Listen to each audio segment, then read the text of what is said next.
Assalamualaikum warahmatullahi wabarakatuh. Terima kasih saya ucapkan kepada Bapak Dr. Aulia Sukmahutama SSI MSI dan Bapak Dr. Rernat Niko Prasetyo MSc selaku dosen pembimbing saya dan kepada Bapak Dr. Dwi Siswanta MM PhD dan Ibu Dr. Endang Astuti MSI selaku dosen pembimbing saya. Pada kesempatan kali ini, saya akan mempresentasikan hasil penelitian tesis saya dengan judul Studi Teoritis Pengaruh Unsur Nonlogam sebagai Dopan terhadap Sifat Elektronik Material Dua Dimensi Teknesium Sulfida dengan metode Density Functional Theory. Dipresentasikan oleh Widya dengan NIM 20-46556-PPA-PPA-06066 di bawah arahan dosen pembimbing Dr. Aulia Sukmahutama SSI MSI dan Dr. Rernat Niko Prasetyo MSc.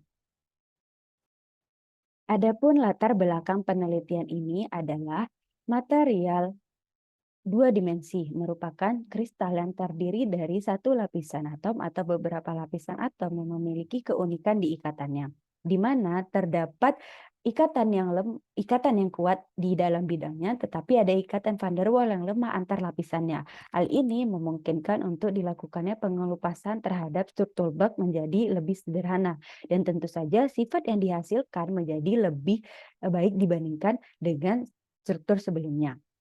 Nah, di tahun 2004, Gem dan Novoselov pertama kali mempublikasikan penemuan mereka terhadap material dua dimensi grafen dari hasil pengelupasan terhadap struktur grafin. Nah, ini adalah salah satu penemuan yang sangat mutakhir di abad ini, dan penelitian tentang material tersebut semakin banyak setelah ditemukan.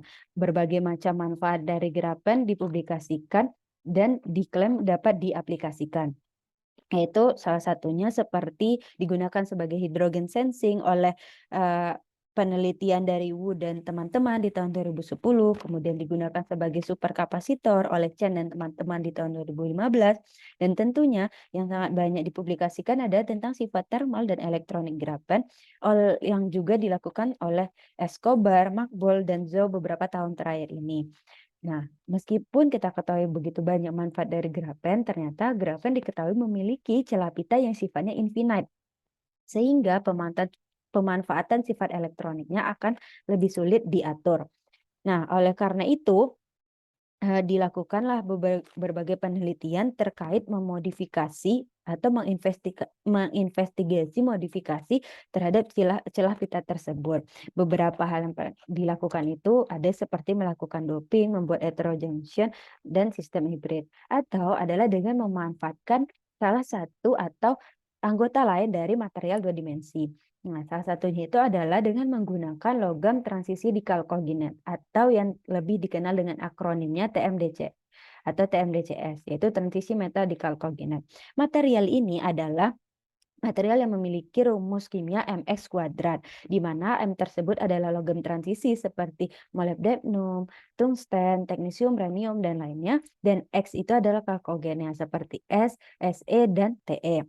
Nah, penelitian terhadap material TMDC ini menjadi meningkat karena diketahui TMDC ini memiliki efek Valley spin coupling dan transisi pita yang berubah dari indirect ke direct ketika mengalami perubahan struktur dari bak ke monolayernya.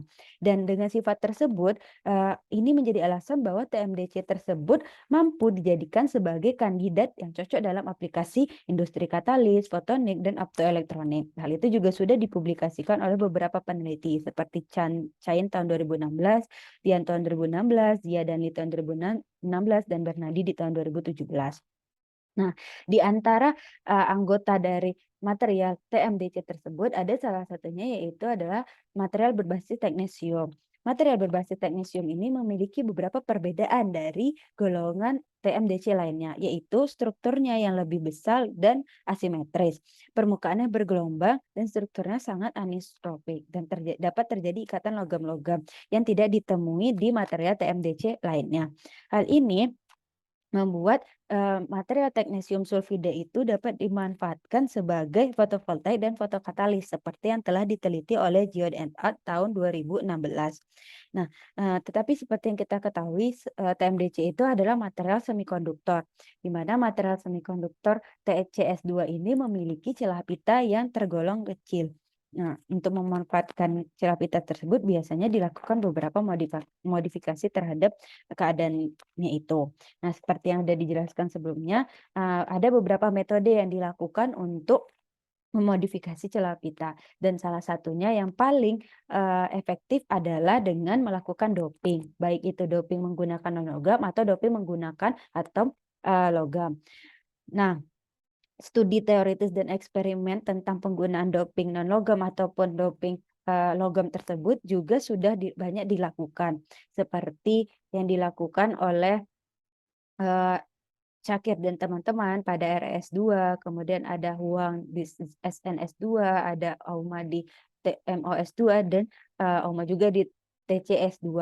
Nah, tetapi diketahui bahwa penggunaan unsur logam sebagai doping tersebut memiliki beberapa kekurangan. Yang pertama, kita akan sulit mengendalikan proses dopingnya karena, eee, menggunakan, dopan logam dan juga biayanya lebih mahal dan waktu yang lebih lama. Selain itu juga ada efek toksisitas dari dopan logamnya. Nah, di beberapa kasus seperti salah satu contohnya pemanfaatan, logam sebagai dopan untuk merekayasa celah pita di aplikasi fotokatalis, diketahui bahwa dopannya tersebut mengalami fotokorosi juga ketika terjadi, peristiwa fotokatalis tersebut. Seperti yang telah dipublikasikan oleh Basa Farajapa tahun 2020. Hal ini tentu akan menyulitkan pemanfaatan material tersebut di aplikasi skala besar. Oleh karena itu, digunakanlah dopan, non-logam. Beberapa penelitian tentang dopan non-logam juga sudah dibuktikan keberhasilannya oleh beberapa peneliti. Yang pertama, ada pemanfaatan material 2 dimensi black phosphor yang didoping dengan dopan non-logam untuk melihat bagaimana sifat fotokatalisnya. Diketahui bahwa sifat fotokatalis dari, fosfor tersebut meningkat karena bertambahnya sisi aktif dari katalisnya tersebut. Kemudian ada juga pemanfaatan dopan non-logam pada material HBN atau boron nitrit heksagonal yang dilakukan Luo pada tahun 2014. Dari hasil yang dilaporkan, dinyatakan bahwa kehadiran dopan non-logam mampu merubah sifat dari materialnya dari antiferromagnetik menjadi ferromagnetik. Nah, hal ini menjadi salah satu alasan dilakukannya doping dengan menggunakan dopan non-logam terhadap material murni teknesium sulfida. Dan juga diketahui bahwa rekayasa celah pita pada teknesium sulfida ini sampai saat ini yang dilaporkan adalah hanya yang menggunakan dopan logam, belum ada yang menggunakan dopan non-logam itu sendiri. Nah, pada penelitian kali ini digunakan metode density fungsional teori untuk mengetahui bagaimana kestabilan termodinamika, perubahan geometri, kondisi pita, valensi, dan konduksi, serta sifat elektronik dari material tersebut. Penelitian menggunakan DFT ini juga telah dilakukan oleh beberapa peneliti teoritis sebelumnya. Nah, adapun tujuan penelitian saya yaitu yang pertama, menentukan energi pembentukan dari proses doping substitusi untuk mengetahui kestabilan termodinamika pada sistem doping non-logam terhadap material teknesium sulfida. Yang kedua, memodelkan perubahan struktur geometri material teknesium sulfida untuk mengetahui akibat distorsi yang disebabkan oleh kehadiran dopan non-logam pada struktur murninya. Yang ketiga, mengamati perubahan pita valensi dan pita konduksi yang terjadi sehingga dapat menentukan sifat atau tipe substitusi doping pada sistem yang dibentuk. Yang keempat, mengetahui perubahan elektronik yang terjadi pada material murni teknesium sulfida setelah dilakukan substitusi doping non-logam tersebut.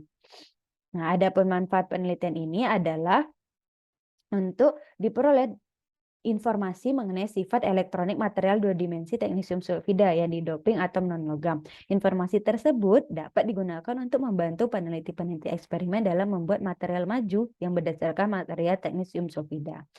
Perumusan hipotesis. Hipotesis yang pertama, telah dilakukan doping pada material ReS2 menggunakan doping non-logam, di mana dilaporkan oleh Cakir di tahun 2014 bahwa situs yang lebih memungkinkan untuk substitusi itu tidak sama untuk semua atom dopan, dan sebagian besar itu bergantung pada konfigurasi elektron dan ukuran atom dopan tersebut, seperti yang tertampil di layar.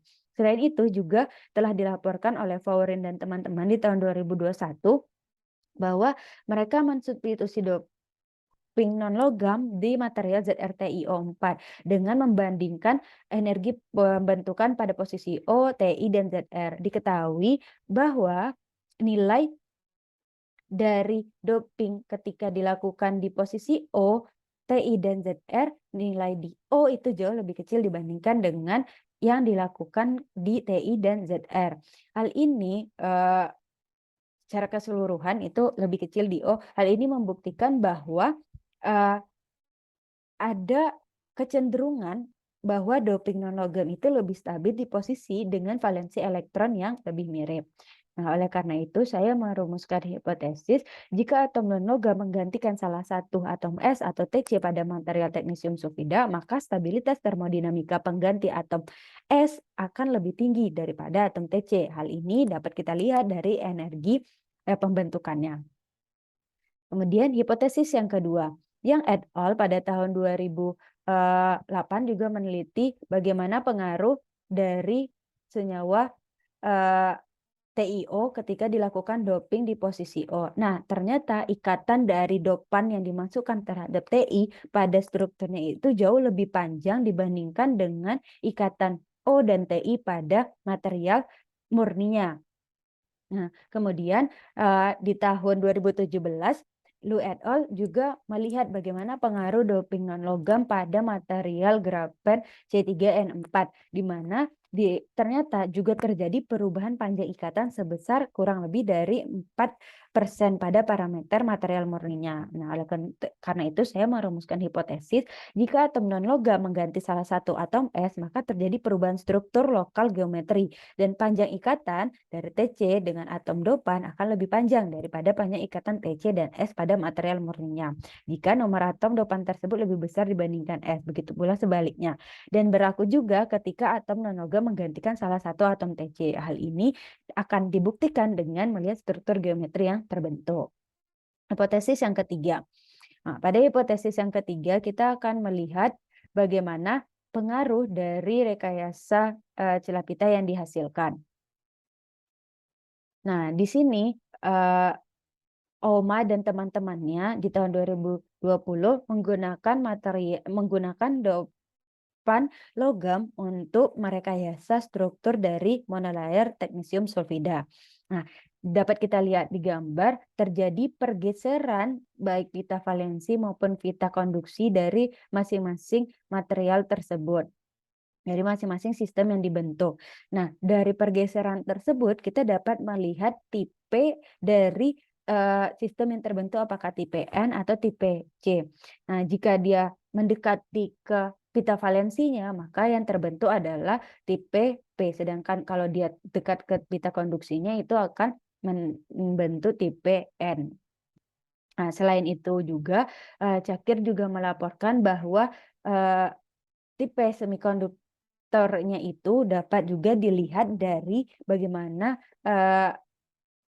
penyebab atau yang menghasilkan impurity pada hasil PIDOS-nya atau partial density of state-nya. Nah, oleh karena itu saya melakukan perumusan hipotesis jika atom non-logam mendoping teknisium sulfida, maka nilai Eg akan menurun dan dapat menentukan jenis doping semikonduktornya dari hasil TIDOS dan PIDOS. Hal ini juga dapat menjelaskan bagaimana sifat elektroniknya. Nah, yang keempat, hipotesisnya adalah Gio dan et al. Melaporkan terjadi perubahan arah dari direct ke indirect material teknisium sulfida. Itu berdasarkan perubahan dari struktur materialnya. Nah, di sini juga dapat terlihat orbital mana yang berkontribusi banyak pada pita valensi dan pita konduksinya tersebut. Nah, itu juga dibuktikan oleh Weng di tahun 2013 yang memiliki hasil sama juga dengan Gio. Jadi hasil JO itu didukung juga dengan hasil yang ditemukan oleh Wang bahwa orbital TC4D itu bersifat agak dispersif dan menyumbang lebih banyak elektron daripada elektron di orbital P-nya, sehingga nanti yang akan berkontribusi itu adalah orbital di 4D-nya. Nah, diketahui kan bahwa material dimensi teknisium sulfida ini adalah semikonduktor. Kehadiran elektron dari dopan akan memperkecil jarak celah pita dan diprediksi tetap berada pada rentang cahaya tampak.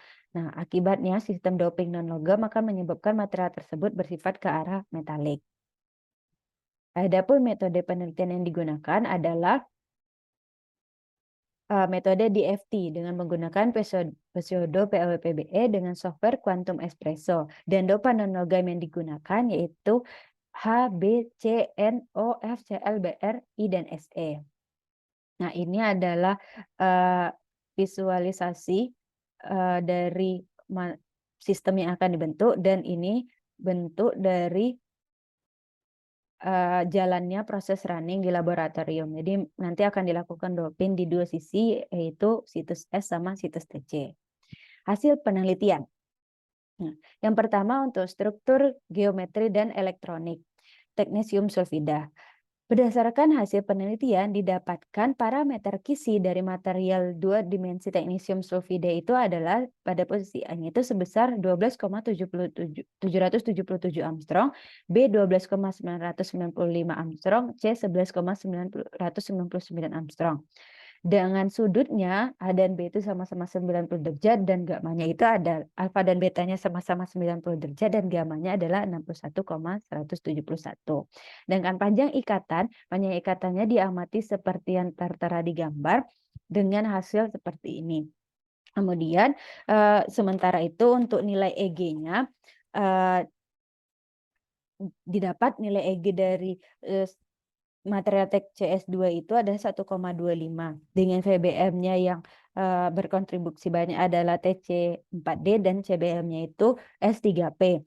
Nah, di sini diketahui juga pada pembuatan struktur geometri TCS2 kita membentuknya dalam wujud supercell. Supercell ini banyak dilakukan agar menghindari adanya interaksi doping sama doping. Jadi kita menghindari hal tersebut, maka dilakukan pembentukan supercell. Nah, dan pemilihan 48 atom itu sendiri dilakukan berdasarkan perhitungan dan penelitian teoritis doping-doping sebelumnya. Jadi penelitian yang sudah ada itu selalu menggunakan 40 hingga 100 atom. Substitusi dopan ini berhasil dilakukan dan mendapatkan parameter Kisi yang tidak berbeda dengan penelitian-penelitian sebelumnya. Dan juga nilai EG-nya juga sama dengan yang dilakukan oleh penelitian sebelumnya, yaitu ada Wu dan Yu tahun 2019 juga mendapatkan nilai EG dari teknisium sulfida itu dalam rentang 1,25, mendekati dan hampir sama dengan 1,25. Nah, hasil perhitungan TIDOS-nya juga sudah memperlihatkan bahwa material teknisium sulfida tersebut di celah pita PBM dan CBM-nya adalah orbital 4 TC4D dan S3P yang berkontribusi atau memberikan kontribusi lebih banyak. Hal ini sama dengan yang dihasilkan oleh penelitian Abdul Salam dan Jober di tahun 2016 dan juga Jiao di tahun 2016. Nah, selanjutnya untuk pengamatan energi pembentukan.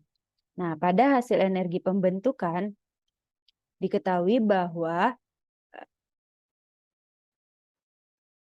pada energi pembentukan seperti yang tertera di layar, yang pertama di situs S. Energi di situs S menghasilkan energi yang bersifat negatif, yaitu untuk atom C, N, dan O dengan nilai yang tertera pada layar. Sedangkan yang lainnya itu memang positif, tetapi nilai positifnya tidak terlalu besar. Hal ini mengisyaratkan bahwa sistem yang dibentuk menggunakan dopan C, N, dan O ini memiliki kestabilan termodinamika yang baik, dan kemungkinannya untuk dibentuk di dalam eksperimen itu ada dan besar, yaitu.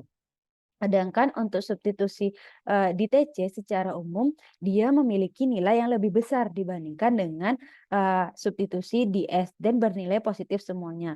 Hasil terendahnya itu ada di B, C sama N. Tapi hasilnya juga tetap positif dan nilainya lebih besar dibandingkan S.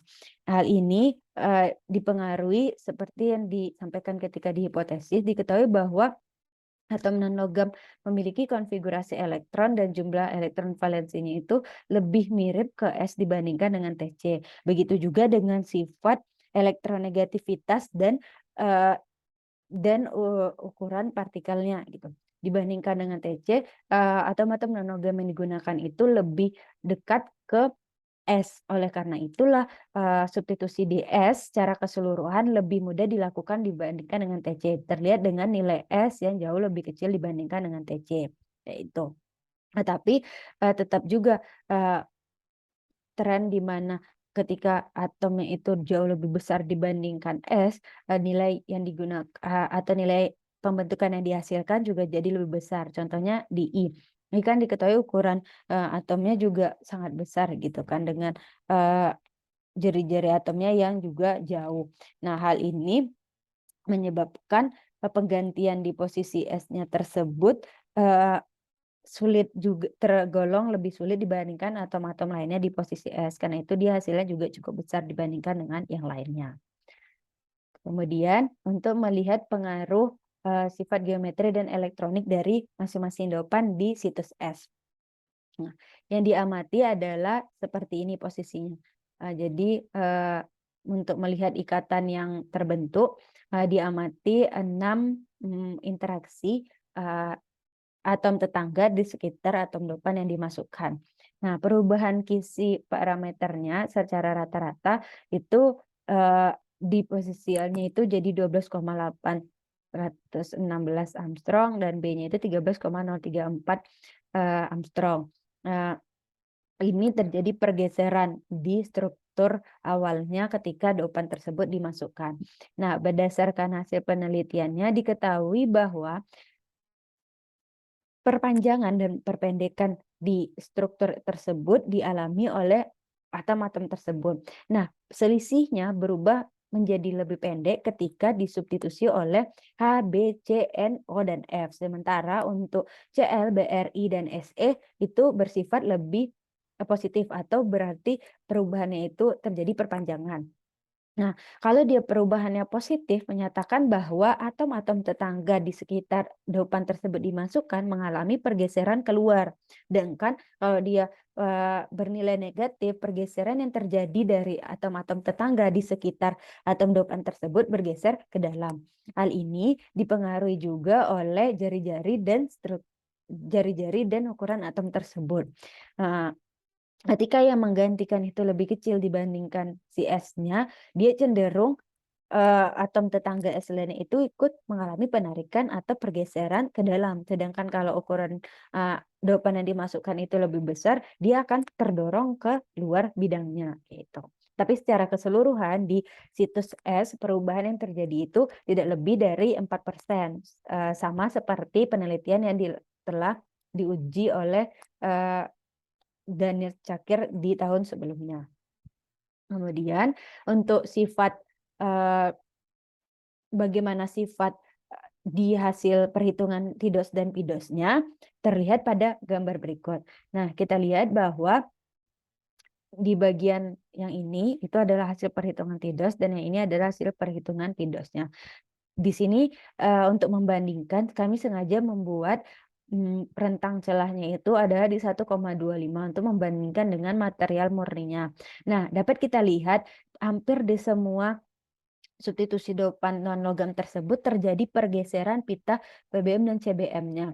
Nah, di sini VBM ketika dilakukan substitusi halogen, VBM-nya terjadi penurunan ke arah bawah sedikit sehingga melewati dari 1,25-nya si material murni tersebut. Begitu juga yang terjadi pada dopan-dopan lainnya. Bahkan terjadi kehadiran impurity pada sistem tersebut. Terjadinya kehadiran impurity ini karena adanya perbedaan antara jumlah atom yang digantikan sama jumlah elektron yang digantikan sama jumlah elektron yang menggantikan.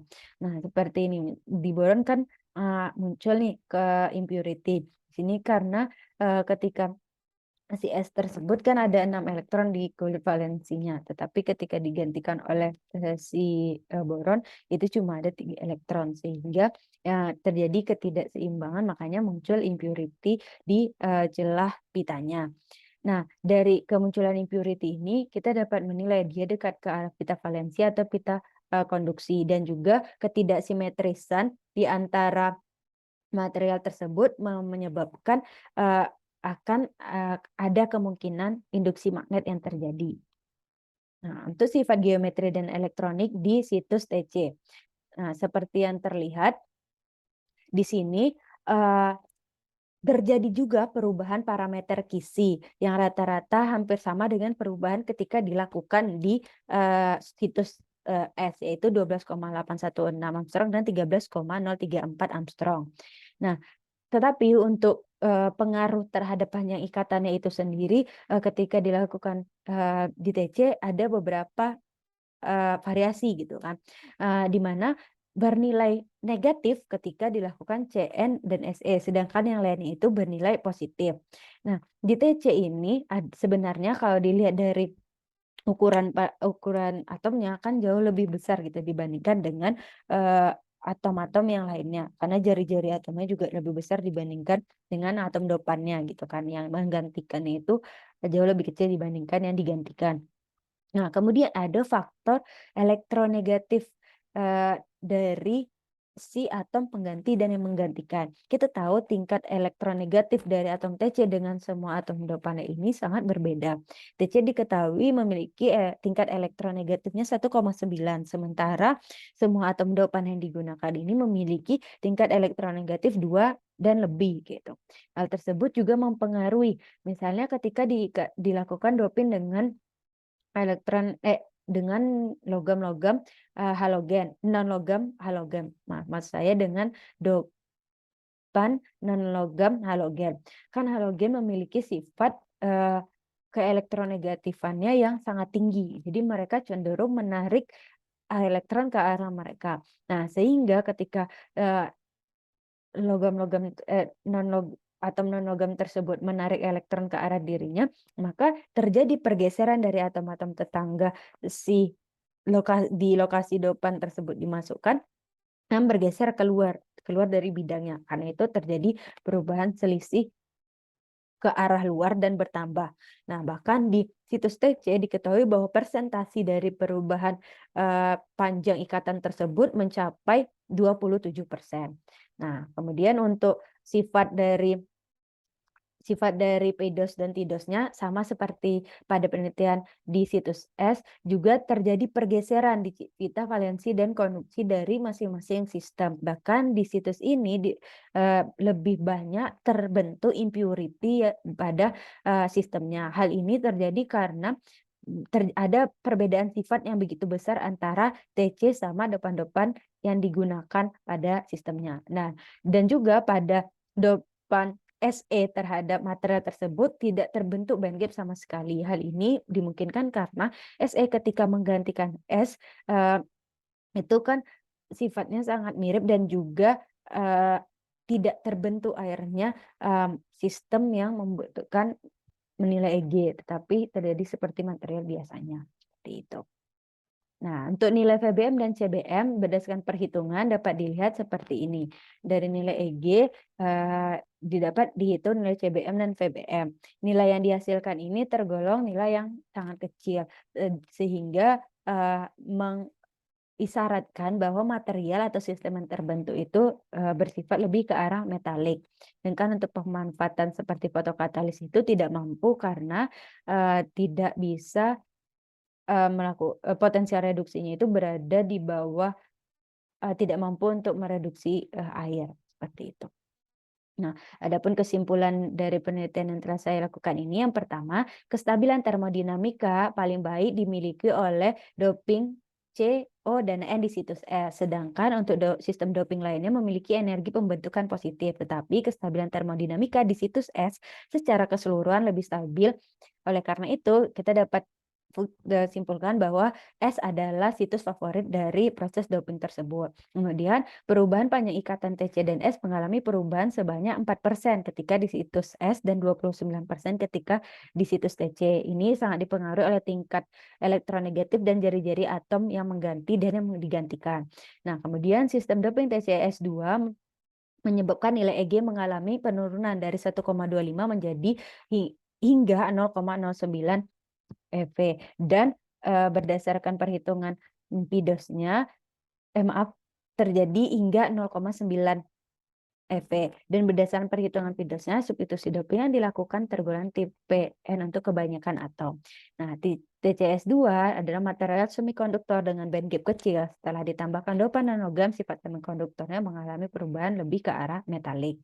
Nah, untuk sarannya sendiri perlu penelitian lebih lanjut dengan membandingkan penggunaan beberapa parameter fungsi korelasi untuk didapatkan hasil data yang dapat menjelaskan sifat optik dan sifat mekanik dari sistem tersebut. Hal ini berguna untuk mengetahui secara pasti serapan panjang gelombang dan kekuatan mekanik dari masing-masing sistem atau non-logam mendoping teknetium sulfida. Nah, seperti itu hasil penelitian saya. Lebih dan kurang saya mohon maaf. Terima kasih atas perhatiannya.